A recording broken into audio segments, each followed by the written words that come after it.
All around us are people who've struggled and succeeded. Now they're changing their lives and the world around them in their own unique ways. Fox Coaching and First Story Strategies bring you these stories and more from the people who make things happen. This is Success Insight. Welcome to the Success Insight podcast. My name's Randy Ford. I'm going to be your host today. Our guest is Dorothy Kuhn, who's going to be the director of the Her Story Global Women's Empowerment Conference in Dallas. I know we want to talk about that. We want to talk about all of your other work in women's leadership issues. Why don't you tell us first about this conference, which is pretty exciting? So the Her Story Global Women's Empowerment Conference is this is the first time that we are putting this on in the U.S. It's founded in New Zealand by my colleague Gertrude Mache, a renowned TEDx speaker, leader, and just a tremendous force of nature, that woman.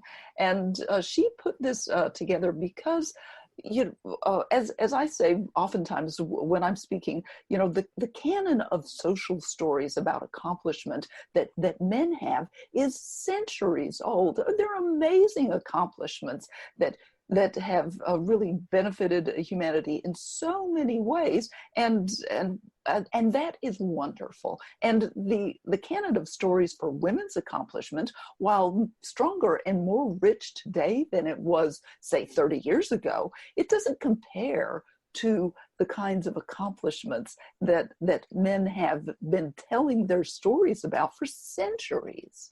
So one of the things that is so important to me about this work is that women get to come and tell their stories, whether they're personal stories or stories of the accomplishments or the struggles that they have overcome, or what they've created in the world to benefit the greater humanity. And when we as women have a canon of work and stories that is more broadly known, then that status imbalance thing, which is my secret sauce for helping women step up into a higher status, becomes normative.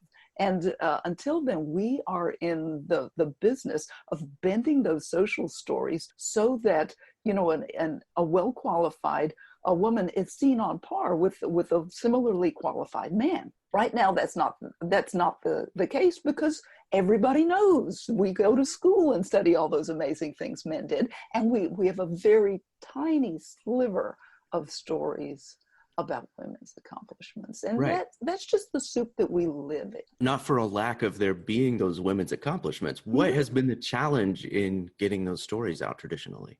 So those stories are run in all of us. And so for women, a personal challenge for any one single woman would be to know how to step up and bend the story in the moment of challenge. So, for example, you want a funny story?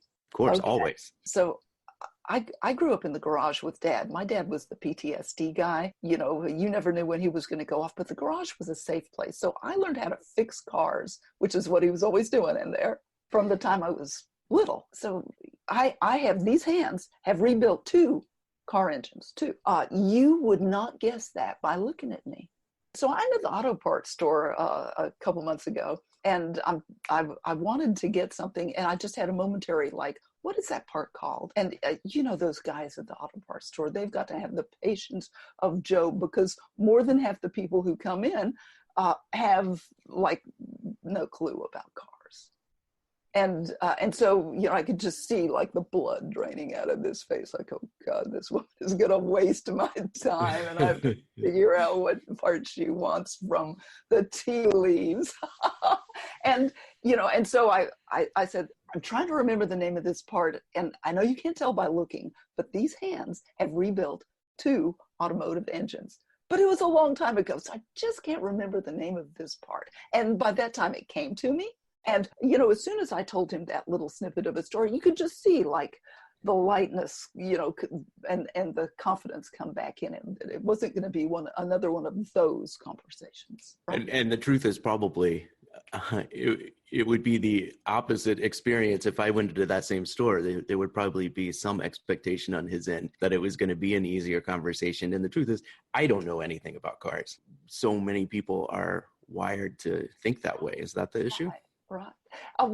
Yeah, but because we all project, I mean, think about how hard it would be if instead of having this rich database in your brain of social stories that pertain to people who look like this and show up like this and, whatever, instead of having that to bring to any conversation, which is kind of our shortcut path, then you had to, every time you met a person for the first time, you had to build from ground zero everything you know about this person. Like, that would be exhausting.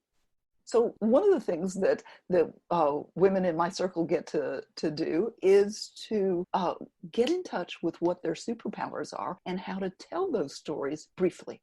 You've been working in women's leadership for a few years now. You were doing a lot of corporate work before that. Talk about that transition and what drove you to want to work with women like this. Oh gosh, this is great. So yeah, I'm a real geek at heart. I graduated in physics and math, got my first professional position because I knew more quantum mechanics than anybody else. I've always worked in very male-oriented industries, military systems, telecom, on the back end with all the equipment and all that kind of stuff, and finance and banking and stock clearing. And boy, it's just been a great run. I've worked primarily with men, like most of the vast majority of whom were really good men. Now, there were a few that did not qualify in the good man category, but they're just the dusting. And knowing how to play like men play. I mean, when I was at MCI, back when that was a thing, I was managing a team of these engineers. They would we were performing tests for big organizations like big banks who were switching from point to point T1s, as they were called in that day, to share the kind of shared networks that the whole internet runs on now. So when that was kind of new, the banks wanted to know that their data was going to be safe and, it would be timely and all that kind of stuff. And so we would run tests to show them on their equipment that everything would work out great. So, these guys, the engineers, would set up these things. They would ask for a router or something like that. They'd have to check it out at the checkout room. The guy who ran the checkout room would say, "You think I'm going to give a perfectly good router to a nimno like you? Ha, ha, ha." They'd pitch it across the room, write it down on the log and, catch it, hook it all up, do what he needed to do. Those guys would head to the pool hall for lunch. They'd shoot pool, eat burgers, drink beer, come back and do that kind of stuff all afternoon. And I'm thinking to myself, this is not a bad way to live. They just they made a game out of everything. And as women, who were relatively new to those, relatively in the historical sense, new to that, we can come with a bit of over earnestness that we want to do a good job and be taken seriously and all that kind of stuff. Well, the way you get taken seriously is by learning how to play. What do you mean? How do you incorporate that into daily life? Knowing how to play really has kind of two components: how to play when everything is friendly, like the MCI story, and how to play when there's a big challenge that's coming. Somebody has challenged you in a way that is personal or professional or some combination thereof. And it's those things are the times when a lot of folks, if you're not really, a person with a lot of spine or experience standing up to a real force of nature kind of person who's coming at you, then you can be in a position where you want to shrink back because it feels unsafe. That situation? Yeah. We've all been there. And this particularly, HR people love the work that I do, because when women know how to do this one skill, this one starter skill, the amount of work of cleanup work that HR professionals have to do for a Me Too related incident goes way down, and teamwork goes up because people will respect you when you know how to say in a powerful way. a couple of years ago, I was at an event here in my town. And at this event, I met somebody who I only knew, he and his wife, on social media. And so we were going to put together, it was for Independence Day, we were going to put together the final bit on this float before it, goes down in the parade. By the way, we won best themed float for the... Congratulations. Yes. We do the oh, it's great to meet you. We had really hit it off on social media. So it's the A-frame friend hug and such as that. And as he's finishing that hug, his hand, comes down and does the double pat on the derriere. I'm like, I grabbed that forearm like a vice. I slapped his hand around on the small of my back, shoved my hand into his face, and said, "This is the extent to which a gentleman limits the roam of his hands. And now show me what you got on this float." And he did. How did he respond to that? He showed me, we were just off to doing this stuff on the float, which is why we were there in the first place. And I'll tell you, the real gift to this story is that a few months later, when I was in a tight spot and I needed some help, he was there for me in a big way. I was just getting ready to ask you what you thought his takeaway was, or what you hope now he thinks back on that moment and what he learned from it, from your willingness to stand up. She's got spine. You know that expression? You've got spine, you've got metal, you've got moxie. Yeah. Call it what Absolutely. you will. She's got it. I would love to hear your thoughts on where women are now in the public arena. Of course, you're in the greater Dallas area. I'm thinking about the late Governor Ann Richards. I'm from Tennessee originally. We just elected our first female senator. I'm in Chicago now, where we have 2 African-American women who are in a runoff. Where do you think the state of women in the public arena is right now?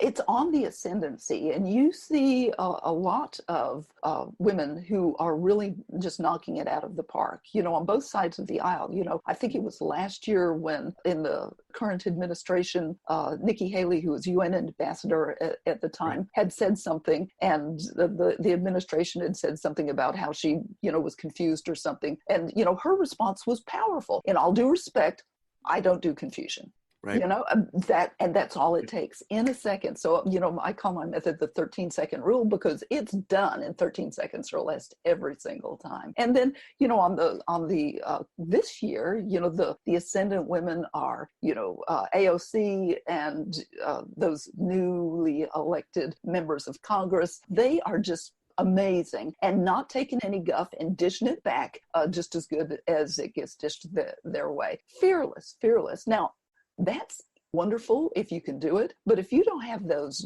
bones, so to speak, within you, then it's just a step-by-step process to get there. I also think about my nieces who are in middle school, and I think about how that is something that when many of us were younger, we did not see. And certainly it was something that women were not seeing. I want to know what you think about where women's careers are in STEM, since that's your background. That's something that has been a focus for a lot of people lately. How do you think that's evolving? I think that is coming back. It was a real deal for a while back, about 30 or 40 years ago, before social media and this whole expansion of, everything's about TV and movies and acting and following your bliss and all those kinds of things. And it's wonderful to follow your bliss, but it's also, I know lots of young people who have graduated from university and have a bit of, they've got a degree, they've got a whole lot of student debt, and they don't have a skill set that can get them $100,000 a year.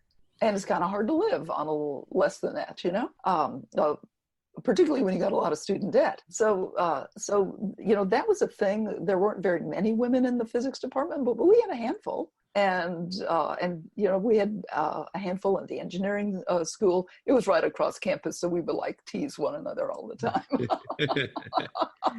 Two different views of the world, but and then it kind of fell to the wayside, and it in that age of glamour and all that kind of stuff. And now people are really coming back to what's important.